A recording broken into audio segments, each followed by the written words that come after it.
Hi my friends, my name is Andreas and I help people see what is standing in their way of becoming their ideal version of themselves and live their dream lives. Let's go! Let's go!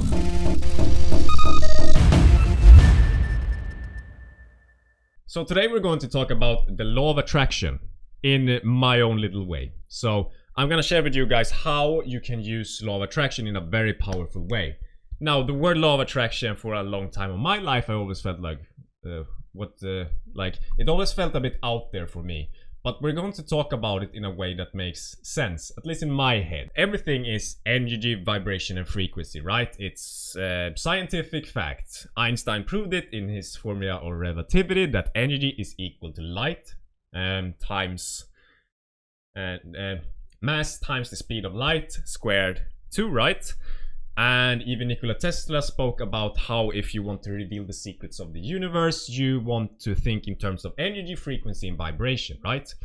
And if we take this into consideration, then you are vibrating at a certain frequency, right? You are made of mass, which is an expression of energy. Look at the world, it is expressed as mass, but it is in fact just energy. So everything is energy, and energy is vibrating at a certain frequency.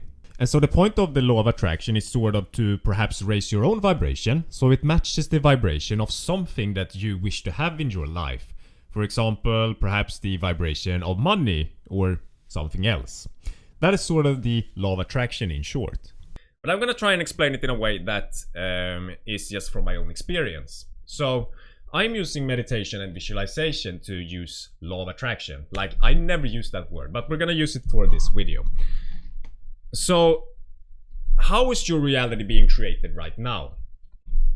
In my opinion, it is being created based on the sort of state that you're experiencing within, because the state that you're experiencing within is translating directly into the actions, thoughts and behaviors and such that you use to even physically create the world around you. So, the subconscious programming of our mind is what determines the personality that you have. The subconscious programming is just a recollection of the past that is being stored in the memory bank that is your brain. So let's look at it like this. What you are doing in the present moment is as a reflection of what has happened to you in the past. For example, the reason that you don't put your hand on the stove is because, well, at one point in your life, perhaps you did it and you realized that it was hot, and so you saved it into your memory bank that, no, I'm never gonna do that again. And the same goes for maybe if you are in a, well, let's say a relationship then, and you're thinking whether or not you want to be married to this girl. Well, you're going to do the exact same subconscious thought process, except that the equation is a bit more difficult. Like, for example, you might be thinking how much you can tolerate her mother's laughter because you had some aunt in the past that had a evil laughter that wasn't very kind to you, and so you are being remembered about that. And that is like one small thing that you take into account from your brain when it comes to making decisions in this reality. We are being run by the subconscious programming of our past, right?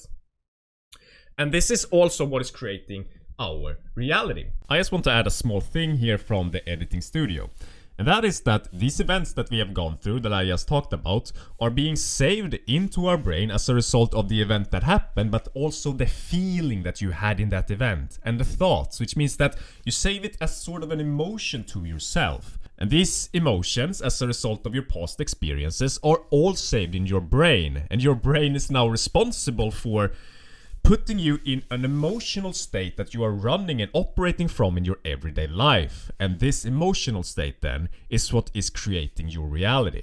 Because your entire personality is as a result of the subconscious programming that you are operating from. Your reactions, attitudes, behaviors and thoughts and so on all originate from that place. Back to the video. So let's say that you are experiencing a very low emotional state. That is still going to be just as powerful when it comes to law of attraction, because you are just going to be creating more situations in life where you are feeling a direct correlation with your world that is going on also within you, right? So I can take a very serious example from my life. So I had a very hard time quitting porn for a while. And the reason why I had such an incredibly hard time quitting it, and why I was pretty much incapable of doing it for a long time, was because I felt a lot of emotions of shame while watching porn. And here's the thing, my emotional conditioning, that is also the emotional conditioning that you have within in your body is also associated with this sort of chemical response that the body gives out, right? And you get addicted to this chemical response in the same way that, there are receptors in our brains, and we can get addicted to different drugs, cocaine, amphetamine, and so on, because we already naturally produce these sort of substances in our own body. And what programs all of these different parts of our body, the energy centers, the adrenal glands, the testicle ovaries, and all of these different glands, right, is dependent upon what kind of emotional state that you are feeling from within. And you become extremely addicted to this state, and you want to remain in this state, right? So I was feeling a lot of emotions of shame because of something that happened in my past. And because of this, I brought it up to me in the present moment, and I was addicted to that state because I had been conditioning myself in the chemicals of that state for a very long period of my life. And so I was using porn, and I thought that porn was the problem, but it wasn't really the problem for me. So the problem with porn for me was that I felt very strong emotions of shame when I was watching porn. That is the chemical mix that I was addicted to. It doesn't matter if it's good or bad for you. That's the crazy part. A person that is in a relationship that is toxic comes crawling back to it because you get to act and experience a situation where you feel those emotions of perhaps fear in this case that you are addicted to. It doesn't matter if it's good for you or if it's bad for you. When I used porn, I felt shame. And that triggered that chemical composition within my body that I had been addicted to for so long, right? And why am I talking about this? We were talking about law of attraction, right? Well, this all ties together. Because law of attraction means that you are creating experiences in your life that is correlating with the feeling or the state of being that you're experiencing from within, right? It's the reason why that person in the toxic relationship came back to it, and they go and create situations where they get to feel in the way that they are addicted, right? They're addicted to their emotional state. So when it comes to law of attraction then, you would want to do it in a better way. You want to feel empowering emotions that fuels you to take much better decisions to create a really amazing life. That is pretty much what my course is about that I've been working on now for quite some time. You don't have to fight so goddamn hard to make a change in your life. You shouldn't have to if you're doing it in another way. And the other way that I'm talking about is if you are being fueled by emotions that are empowering to you. That means that you have such an empowering and good state here from within that you just want to do things that matches your internal state. That is how law of attraction works. You start feeling in such an incredible way that you just start branching out there and doing the things that takes you to that place that you want to have, right? Because you become a match to that very awesome reality when you yourself are extremely awesome, because you naturally take on the habits, the reaction, attitude, and behavior, which is all part of the subconscious programming that I've been talking about, right? To make the sort of change in your life and attract, if you want to say it like that, you start attracting that world or reality that you want to have to you because you match it from within.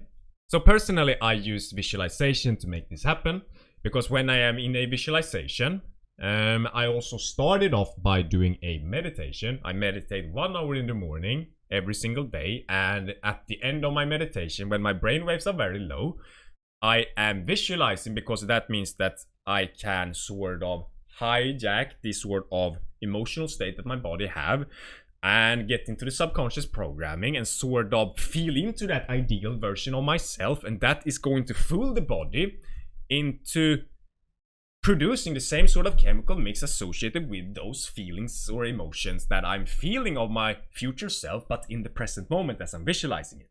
So I am experiencing that future version of myself in the present moment. In the present moment, right? And when I get out of my meditation or my visualization at the end of it, I've been in that future place for so long that I am now that person in the present moment, and I can feel those emotions inside of me, and I feel this incessant drive to just go out and do things. I feel this drive to just, okay, I need to do that, I need to do this, and I don't have to fucking be hard on myself, to discipline myself, to do the things necessary to get there. I just go out there and I just do it. Because that is who I now am. I am that person in the future, in the present moment, right? And that is how law of attraction works for me. You become a person that attracts that reality because you fundamentally change your subconscious programming that is reflected in your action, behavior, reaction, attitude that I mentioned now a couple of times, that just goes out there and creates the reality or the world that you have envisioned for yourself. Because how could it be any other way, right? You are now that person. Pretty cool. Pretty cool, right? So that is kind of how law of attraction works in my eyes. I have a personal development course that I'll be releasing within maybe a month or two, or a bit less than that. Honestly, don't know, but it's coming very soon. And if you're interested in it, then make sure to sign up to my newsletter on my webpage, smallstepsuccess.com. I also have another YouTube channel where I do more edited content that I spend a lot more time on doing, which is a bit more visually pleasing. Om du är svensk, then I want you to check out my Swedish channel, because I have just started that Swedish channel as well. And yeah, that's what's up. Thank you guys for watching. I really appreciate you guys, and I'll see you guys in the next one. Bye. As I mentioned in the video, I do a lot of meditations, and I have just finished making sort of a breathing exercise that I would like to share with you, that for me allowed me to sort of sink into my meditations in a very profound way. Because for a long time my issue with meditations was that I was, you know, all caught up in my head. I couldn't stop thinking, I couldn't sit still.